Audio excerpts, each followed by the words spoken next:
So the challenge has been I put to them, we took 2.5 years, and I said, all right, guys, let's look at the numbers here. Yeah, yeah. I mean, not bad considering like we were brand new, right? But I used up my Rolodex, more or less. Kind of went through it. Now what? So we did some email marketing. We dropped it out, and we did some podcasting for a couple of things. Some content. I try to write my own LinkedIn's, and we have social, and it's all there. But when I look at the numbers and I go, okay, if I were my own client, what would I say? The results aren't there. So here's what we're doing. We are rebranding, repositioning. Still called That Funny Agency. I'm not changing that. We're still powered by humor. We're still in concept who we are, but I brought in even better people to do this job who've done this before.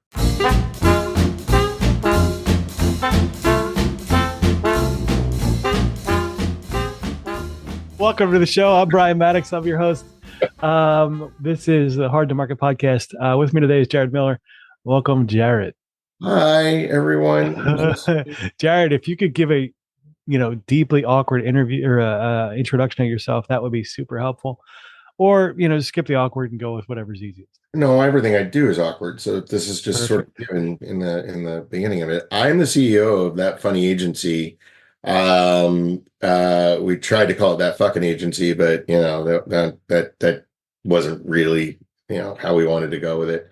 But a lot of competition from the wrong people, I suppose. Yeah, the wrong people. But no, it's I've been doing digital marketing and websites for God, who knows how many years, in video production. Maybe I started around 2007-ish, so 17 years.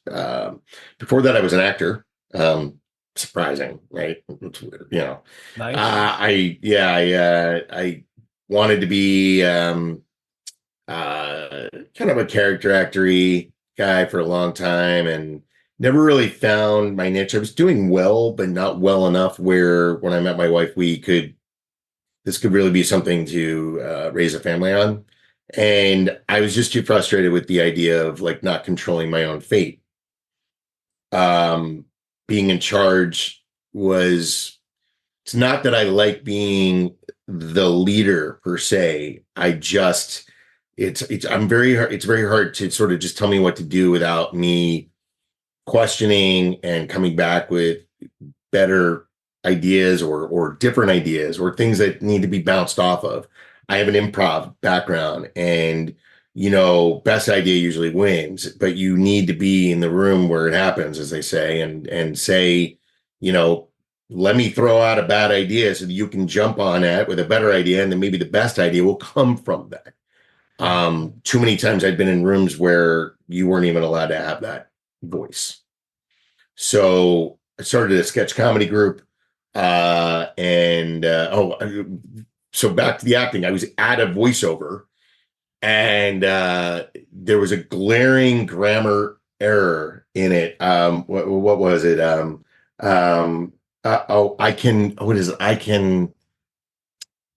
forget which one it is. It'll come to me later, but the word should have been can't, not can. And I kept questioning the guy in the voiceover, and they were getting furious with me. They're like, just read the copy as it is. I was like, but it's not right.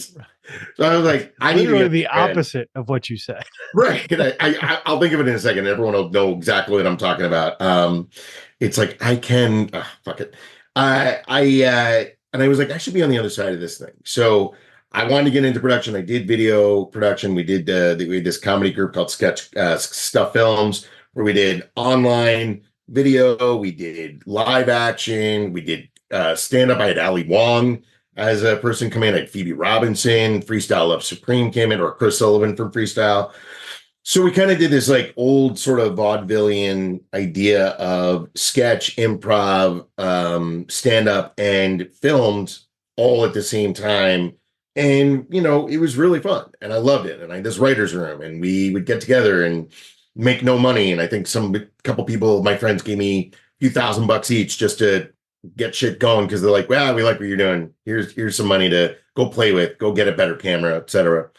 And the that so that put a seed in my head to do more in digital, and knowing I always wanted to be, again, kind of feeling like a King Arthur at the round table rather than a despot or some sort of, awful CEO type that just, you say CEO and you're like, oh God, I know exactly what you're talking about. Are they sociopathic? Right. So I never wanted to be that guy. And I went into the agency world, worked with a couple great mentors, great companies, and then found myself with a client recently out of COVID. I had they had let go. They were letting go the entire team. Ironically, I'm literally holding the cup from it, so I won't say the name of the company that I used to work for. I'm not saying anything. All right. So they let go the entire retail division. I don't care. Let them sue me. I don't give a fuck.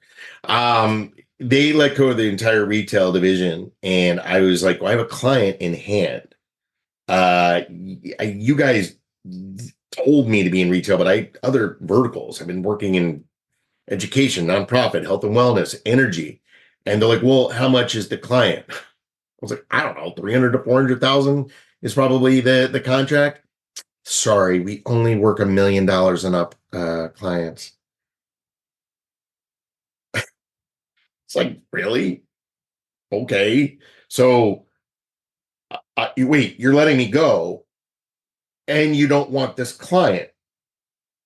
Oh, you're letting me go and you don't want this client. Yeah.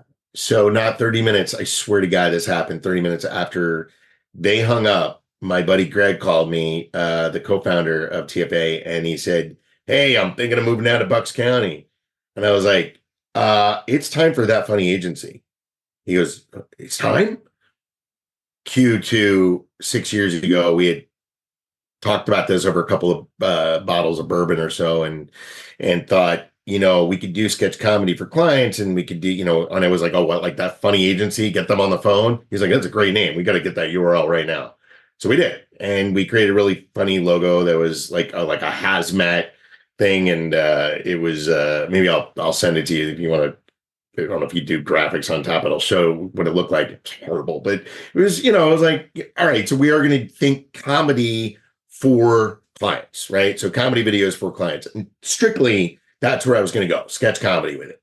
But as I worked with bigger and bigger agencies in Madison Avenue, I noticed some things that were happening that were not, they was never client friendly. They were always company friendly, billing by the hour, and especially overbilling, and billing in a way that, as an account director and client partner, I was billing my time.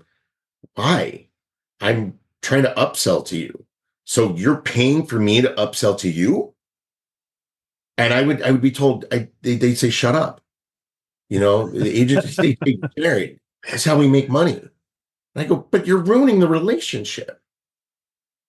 They're not going to catch on. Of course they caught on. They would check, they would question all of my hours, and I had to come back with an hourly report. And, why did they take this long? Why did it take that long? And I said, oh my God, if I ever have my own agency, this has to go. Right. So That Funny Agency, yeah, we're powered by humor, but it's serious digital marketing. And the way we do this is, I thought, wouldn't it be funny if I don't bill by the hour, but I bill by the task?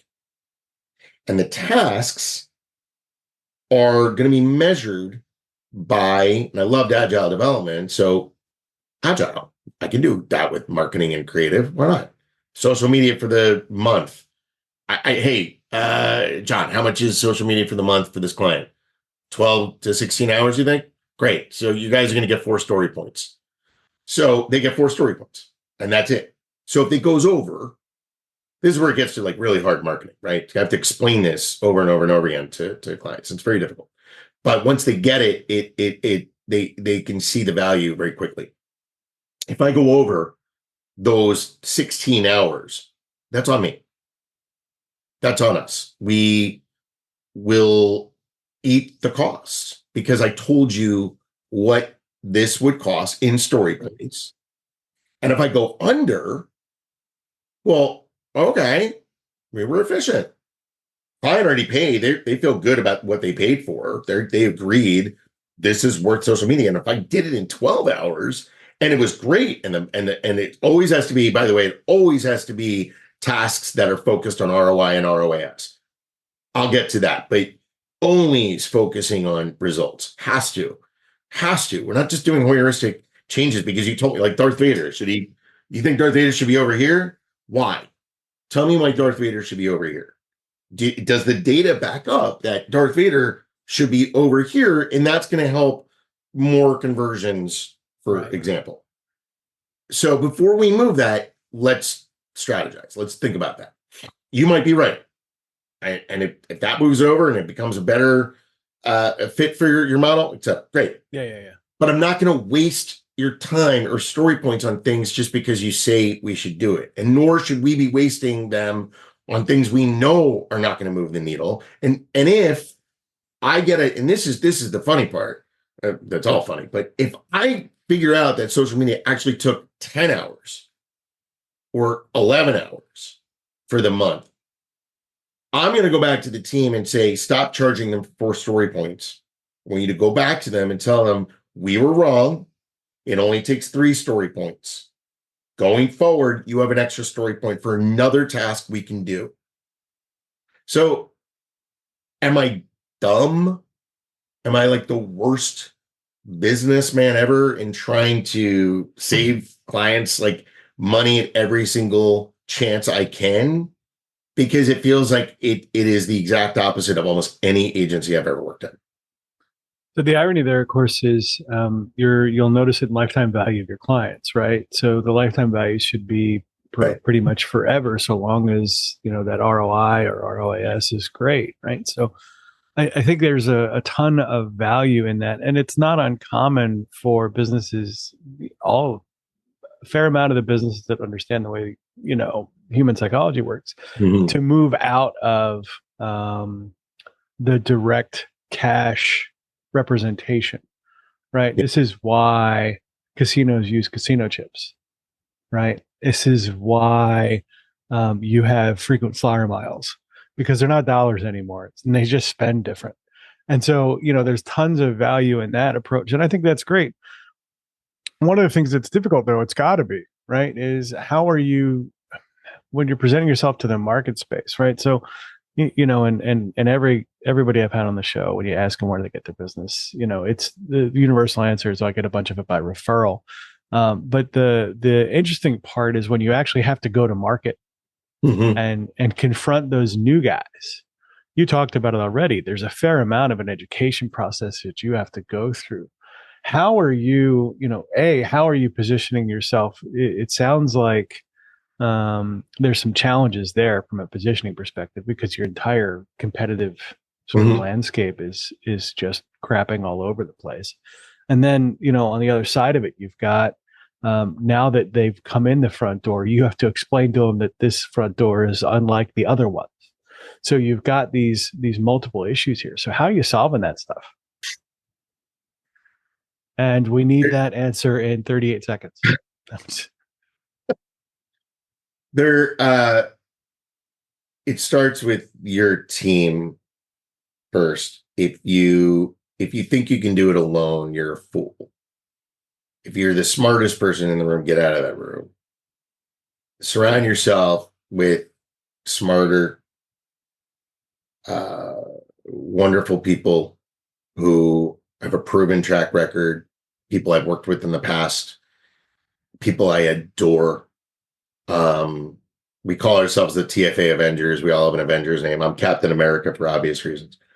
Yeah, I am. Stop. Person laughing at me, going, you look anything like Captain America. Maybe Iron Man, but you know what? Chill. That's how I perceive myself. That's not to you, right? It's to the audience member. Uh, so everyone gets like an Avengers name, and I chose the TFA Avengers because the in that scene in the first Avengers movie, they circle around, and you're like, well, who's the most important Avenger in that moment? They all are, and so it starts with putting the right people in place. I've had to make some very hard choices. Unfortunately, my partner and I had to split up. He didn't have the time. He's an executive at a different company. He couldn't work in that way. So Right. now I got to he was taking over operations, finance, and legal. I was like, all right, fuck, I got to do that. I got to figure out how to put those things in place. And I was just doing biz dev, and I hired my VP of client success. She was my former boss at another agency, and she's brilliant. She's like the best client partner I've ever worked under. She's my mentor. I'm bringing in marketing people, marketing directors, marketing VPs that I've still learning from. Every moment, every day, they're teaching something new. And it's the same thing. So my VP of delivery is a brilliant PM, but he has his own development company. So we work with them inside, sort of, everyone, it's like a gig economy. So I've got this, sort of ecosystem of gig, and I'm trying to move everyone to a W-2 eventually. That's the goal, right? I do want to create a cohesion, but we do have it anyway.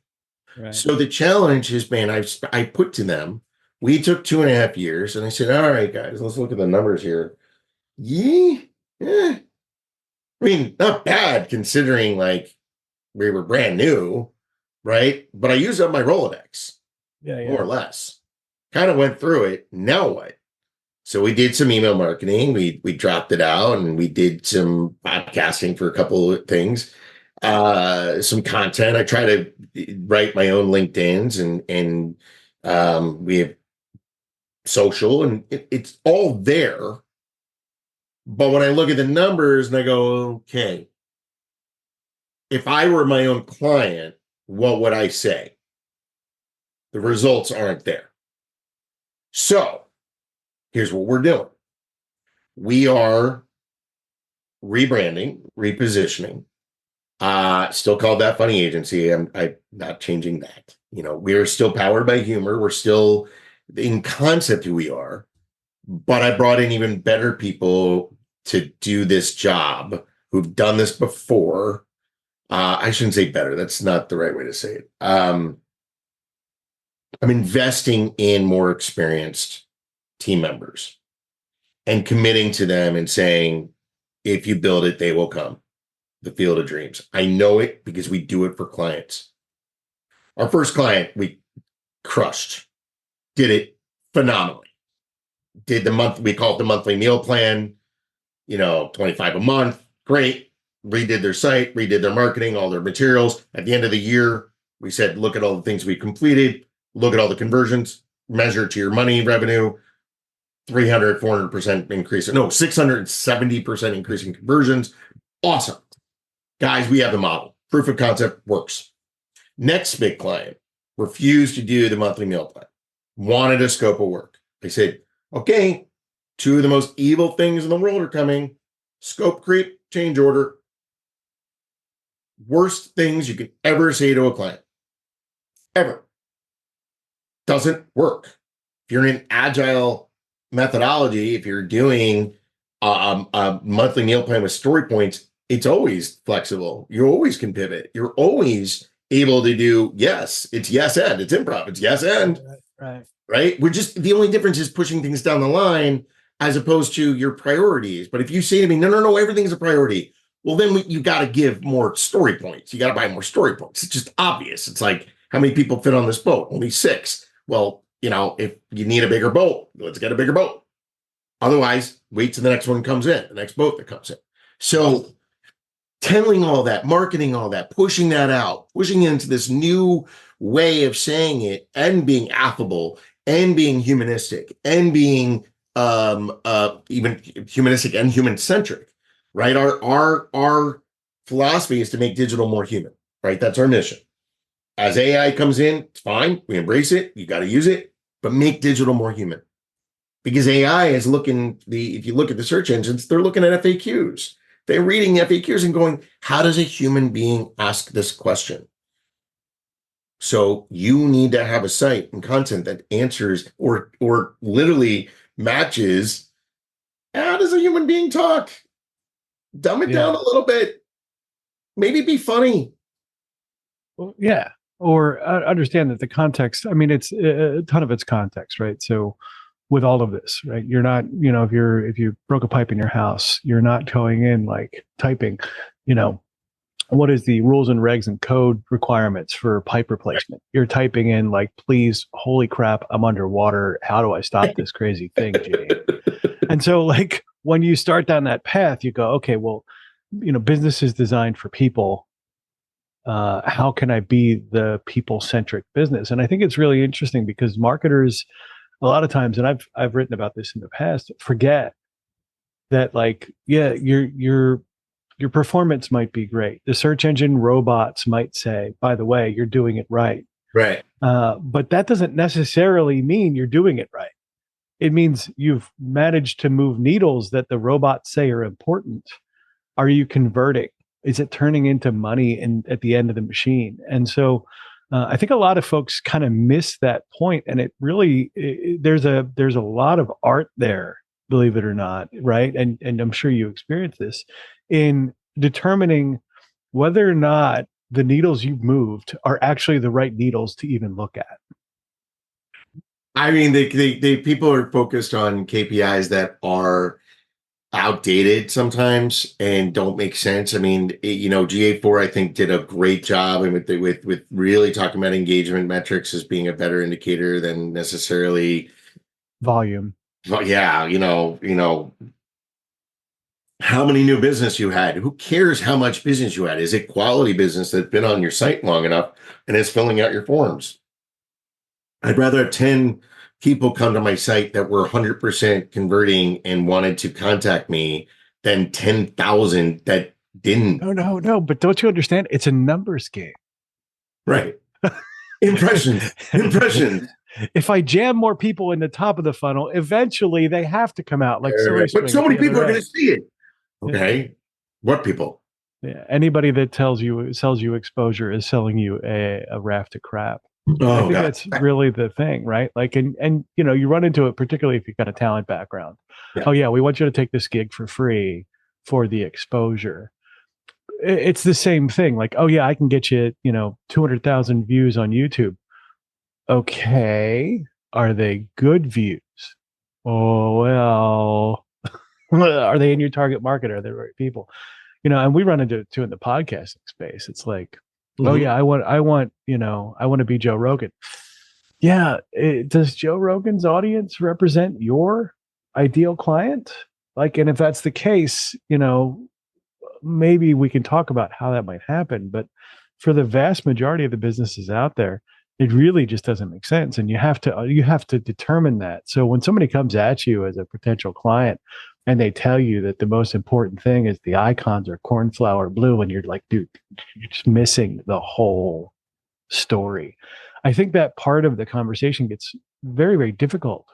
So how are you dealing with that? I mean, you said you had a client who wanted to kind of go back in time and do it the old way, and you're just like, dude, this is awful. I mean, it cost him an extra $200,000. I mean, it was just like, I was like, this should have cost you, it was a big site. It should have cost about 200, 250, something like that. It cost like 400 at the end of the day.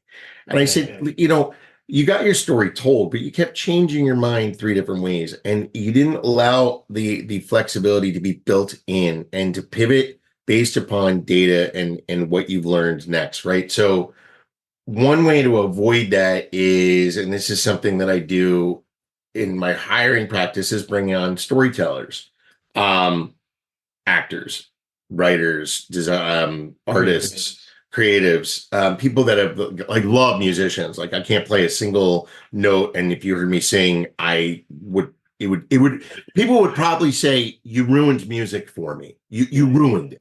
So I don't Thanks. sing.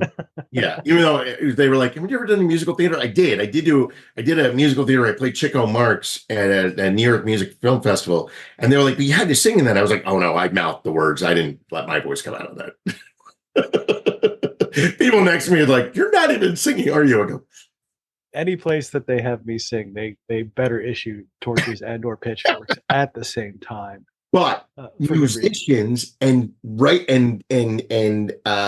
songwriters have a narrative. They just inherently get the narrative, the top funnel, mid funnel, small, and they just get it. So by the end of the song, you are captured so that you want to go back to stickiness factor, go back and listen to it again. The best songwriters, right? The best storytellers. I mean, a stupid example. I'm still a member of SAG-AFTRA, proud member of SAG-AFTRA, and I'm watching there's a series of kids, famous actors reading storybooks, and Kristen Bell crushes it with this Quackenstein book. If you haven't seen it, she's so good at it. And I've shown like 10 different other ones, Lily Tomlin and Paul Rudd, all these other people, and like they keep wanting to go back to Kristen Bell in the way that she reads it and brings it to a close. That's stickiness. Kristen Bell is now able to sell anything to them. Yeah. Right? In the next thing that she does, you're looking forward to it because you're engaged. So one of the things we look for in material for a client, right? It's got to do one of two things. And I've talked about this before, even on other podcasts, but it's there still are no other podcasts. There are no other podcasts. Exactly. There are no other podcasts. We've figured it out. This is the podcast you're looking for. Can you tell I like Star Wars, man? No, I had no idea. I had a great conversation with J.J. Abrams once, and I said, "Dude, what did Rian Johnson do with episode 8?" He goes, "Oh, come on, it wasn't that bad." I go, "Thank you for saving it." I said, "Thank you for bringing back the whole concept of Palpatine being resurrected." He talked about in episode 3 with Darth Plagueis the Wise. He goes, "Were you in the writers' room with me?" I swear to you, I almost lost my shit. I was like, just hire me, please. Yeah, right. I'll do anything. I'll mop the floors. I'll be a Wookiee. So what was I saying? So there's two things that you find in the clickability to get people to convert, right? Two things happen. One, they're compelled. Two, they feel good afterward. There's psychology there. Behind every data point, there's a human being with a finger that says, "I want." Yes. And they have to feel good afterwards. They have to feel like they made the right choice afterwards. I just saw the Disneyfication of businesses is brilliant. Vance Morris was I think his name is Vance Morris. Look at it. That was the guy who was reading. It was funny. But he talked about sort of the idea of the continued process from the moment they greet you at Disney to the moment you leave to everything in between. It's not just a good, it's not just a commodity, it's not just a service, it's an experience. Yeah, and that's the thing that I think a lot of folks really don't quite understand, right? And Chip and Dan Heath wrote a book about it called The Power of Moments. Yeah, a while back, and it's very much the experience you create that's going to deliver the value. And I think that's where you get the benefit of things like what you're talking about, where it's like you need to walk in, and if you're going to be different, you better be surprisingly different. You have to create like that. Is where all the money is. So that's it. So the two things are when you laugh, it's you either have a ha moment because you thought it was funny or clever or Amazon winky smile, or you had an epiphany. So it's funny, or I tried to do this, it doesn't work. Funny or epiphany. I tried making it work. I can't figure out. You can't make fetch happen. You can't. It's gonna happen. It's gonna happen. So, if you have an epiphany, Yeah. ooh, the next thing that someone says after that is gold. So comedians do this all the time. When they get a big laugh, you're taught, you wait, because the excitement for what they say next builds to the next level of the next laugh. Then they wait, and you build to the next laugh, to a point where it's almost orgasmic and it crescendos, and it is Yeah, and you get the next and you one. just looked at that comedian and said, "You gave me satisfaction." Right. It's a Same with the rationing business, process. same with the brand, same with that. So the challenge, I have to explain this. I got to talk about this, and the idea that, like, guys, you're building a story point. I mean, you're building a story, could be 7, 8, 12 touch points, whatever the number is then they'll say to convert, but a path, right, that leads them to a decision where they think they made it for themselves. But all along, you have been encouraging them because they keep appreciating every step along the way, so that when they convert, it's the easiest thing in the world. Yeah. And sometimes it's as quick as a blink moment. Malcolm Gladwell, Amazon, I keep buying. Like, I keep forgetting to go to a website to shop. I know better, but I still do it. Yes, it's time to reorder. Oh my God, you're so smart. How did you know? Yeah. And this is exactly what I tell folks, right? When they come at this conversation, I said, look, the CEO doesn't get a chance, because he's a CEO, to open all the gum in the checkout lane and figure out what he's going to buy first. Right. They don't have the privilege, right? And so all of the human stuff that you think, well, why do I care about branding or packaging, or why do I care about? It's super important all the time, forever, because we're selling to humans. And so when you're marketing and selling to humans, you have to understand that different imagery, different approaches, different story points to your, using your vernacular, matter. And if you get those right, everybody, including your consumer, is happy at the end. Your bank account increases, the customer satisfaction is high. And you can almost write your own ticket at that point. The more you charge, the happier. What do they call it? Price elasticity, right? Yeah. That's the term, because you're charging for the same amount, yet the experience is one that provides ultimate happiness and delight to you.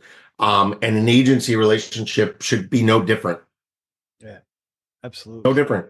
So if I got to give, they talked about the gift. He was talking about it. He went to he was a carpet cleaning, and he would bring, no matter what, door-to-door salesman, open the door. Here's a box of cookies and some spot remover. It's just a free gift. Hey, don't make me my card in there.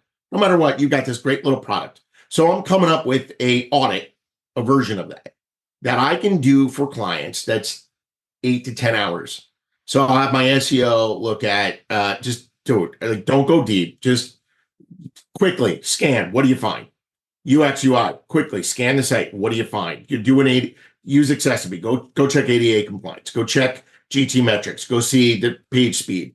Code guide. Go take a look. What are they built on? What do you think is slowing them down? Look, their page speed's done. Yeah. Minify images, JavaScript, whatever it is. Come up with shit they can find on their own, but we're packaging it in a way that is an experience, right? Yeah, so if they knew to go on, they bought SEMrush and they said, okay, I want to see how my positioning is in these keywords against other people, and they want to spend the money. Yes, you're not going to be able to interpret it. It's very hard to interpret. You need a specialist to learn that. Yeah. However, I can produce very quick reports, right? So maybe I'm charging, it'll cost me 10 person hours to build out this free audit, right?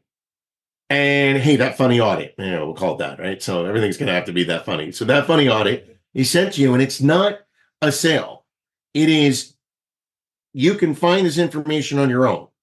You need to know where you are in rankings, where you are, if your site could be sued for ADA compliance or GDPR, or anything, CCPA. Here are things you need to know. In fact, I just joined a BNI group, and I'm like, that's my lesson for everyone. On my first presentation coming up, and I'm like, guys, I'm just going to give you, I'm not selling to you. I'm going to give you what you need to know for your business. That's it. You have to have this information. Just like the insurance guy said, here's things you need to know, right? A public adjuster, this guy, Ronnie Gelman, great public adjuster, great friend, new friend. He said, Jared, if you got no cards, go check to see if your policy, if you charge the deductible and you were 50% responsible, which I wasn't, by the way, the video, the guy backed up to me in Target, but still, my insurance company, whatever, had to pay the $500 deductible. And I said, well, he said, look to see if there's a depreciation of your car in the report in they filed, because that's going to come back. This actually isn't Ronnie's voice, but it's the voice I chose for Ronnie right now. So let's just be clear as much, but I'm going to use this one. Let's look at the car report and see if they actually put it in the Carfax, because if they did, they owe you value from the Kelley Blue Book depreciating car value. You get a check for that because you paid your deductible. I didn't know that. Oh, thanks. That's what I want to do. What don't you know you should know? Yeah, and I think when you start talking about that, the giving the gift, and really it's a lot of that is it's cheeky, right? It's an edge, right? It's how do I get my foot in the door? I put candy in my hand, and then while you're looking at the candy in my hand, my foot's in the door. Right. And so I think this is where the free offer, and you look at the freemium, I think was one of the books a long time ago about that. There's tons and tons of value in that approach. I think the longer term, what you find is that in many ways, finding a good market for products and services is almost like hitting a bullet in the air with another bullet.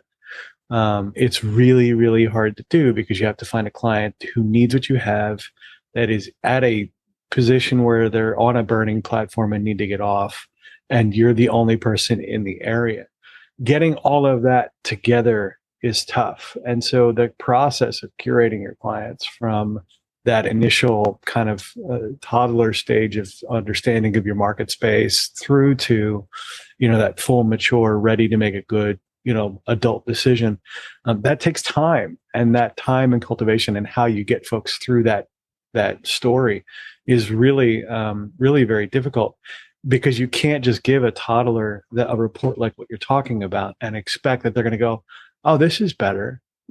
Right. I mean, you got to put it in human terms. In fact, we're going to, in my VP marketing was so smart. He goes, don't put numbers. We're going to have a picture of the person who did the report, and they're going to write the words out. Here's what I found in very human terms. Yeah. So I used to have this digital snapshot, which is a version of it, which would have numbers that they couldn't even understand I couldn't even understand. I'd have to go back to my director of engagement analytics and go, I actually don't know what that means. Time to point. What is that image to point up? And she's like, oh, that means how long it takes to. I said, then say that. Say how long it takes for your site to load. That's all they need to care. That's all they care, right? Human beings need to be talked to in human being language. Yeah. And marketers, we have such a propensity to use these acronym salad that is people gloss over and they have no idea. Yeah. Right? We're not we're not like in the baseball analytics room mentioning war and I don't even know some of the other ones. I was like, they don't even know what that war meant. And now I understand it, but like you have to take time to understand. They don't have time for that. Talk to them because that's not what they're there for, right? If they're coming to you, if they knew what they were talking about when they came to you, if they had all the acronyms at their disposal, they would go to somebody and say, hey, just fix this number. Right. And that's not the thing, right? They're coming to you because something's on fire or something hurts or something's, wrong, right? So Jared, I want to make sure that we give everyone a chance to help us find out how to connect to you when they want somebody who can help them with their story. I think it's important for folks that don't have it yet to essentially know essentially where you are, what you're trying to do. I mean, we've got the that's funny and insert variable here, but tell us a little bit more about how they might get a hold of you and what represents somebody who should reach out. I appreciate that. It's always important to know what kind of referrals or what kind of clients one should have. And people tried to ask me, they're like, you really should be in a niche, like figure out your verticals and stay in them. And I'm like, worked in so many, it's really hard for me to position it down. But we did kind of nail it down. And obviously I will always, I Jared at thatfunnyagency.com. I'm the first person to talk to, right? I want to be the first person you talk to. I see some CEOs will put like, barriers in front. No, I'll look at it. If I can respond, I may not respond with a very long email back to you, but I'm going to respond and I'm going to say yes, no. Let me introduce the right person to speak with, right? Or I might book a meeting. Let's book a meeting. It's 30 minutes, right on my email, right back. Anywhere you can on our site, there's the contact form, you can get right in, thatfunnyagency.com. And if you're looking to work for us, work at thatfunnyagency.com goes to a few different people. Yeah, we have contact at thatfunnyagency.com, but if anyone's listening to this, reach out to me. I want to speak to you. If you just want to talk, if you have some ideas, if you think about things also in an ADHD world and everything is you're out of the box thinking is just the way you are and you want to do things differently. You want to treat people better. You want to be in a non-toxic environment. You want to work with clients that care about you and qualifying clients is huge, right? I had to say no to someone recently because I thought they were toxic. And I said, I can't put my team in front of you. I can't. It's just not the right fit. However, we work with health and wellness, nonprofit and education, media and entertainment, e-commerce and retail. And I like to call, there's professional services of B2B, which I've done a ton, but I don't have a better term for it yet. So maybe someone on the comments will come up with a better term for us that we're going to put in our vertical because we're rebranding the site. It'll be relaunched at the end of February. Boring. Like it's like who needs a little bit of lightness, a little bit of humor? So it's like Delta Star was our first client, and they just need like a little bit of warmth, like just a little bit, as like energy and utilities, manufacturing, cyber, IT. It's like you just open up a little bit, like a little bit of humor is going to go a long way. You're not going to offend anyone. Just be human. I don't need a full opinion, but at least have 10% of one. just a little nuance. Make a Seinfeld reference every once in a while. It's okay. Yeah, exactly. You're not going to get hate. You're not going to get hate mail. So, Jared, as we start the punch out here, this is a question I ask everybody. So, you're really special. I'm asking you this question, and I've never asked anyone before. What are the 3 biggest things you learned in your trip so far? Dun, dun, dun. Family first. You have to have your family in your mind first.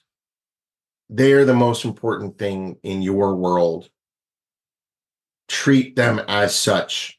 Be at a place where you can respect that relationship more than anything else. Your spouse, your children, your parents, your sisters, your friends, your chosen family and your family, you're going to respect that. Be at a place that understands that. Team. Treat your team like you're on the 4x100 relay and you're passing the baton. When you pass the baton, are you passing it as well as you can so that there's no chance they can drop that baton? Don't put it in a position where they're going to drop it and then look at them and say, "Oh, you dropped the baton." No, you ensure their success. Take care of them. And I'd say the last thing is relationships have to be partnerships. Partnering with other people in your company, partnering with your clients, partnering with vendors, partnering with white label if you're white labeling, whatever, but make partnership important. Make that a sacred bond because it'll last so much longer. If a client thinks of you as a partner and not a vendor, you've done everything that we talked about today. Yeah. You've done everything. And wouldn't that be funny if that were the case all the time? So, Jared, it's been awesome having you on the show. Thank you My so pleasure. much. I think the insights that you've offered here have been just outrageously valuable. And definitely, as you rebrand and what have you, make sure you keep us updated, and we'll get them back in the show notes. I'm so excited. Thanks, guys. You guys do a great job. Thank you.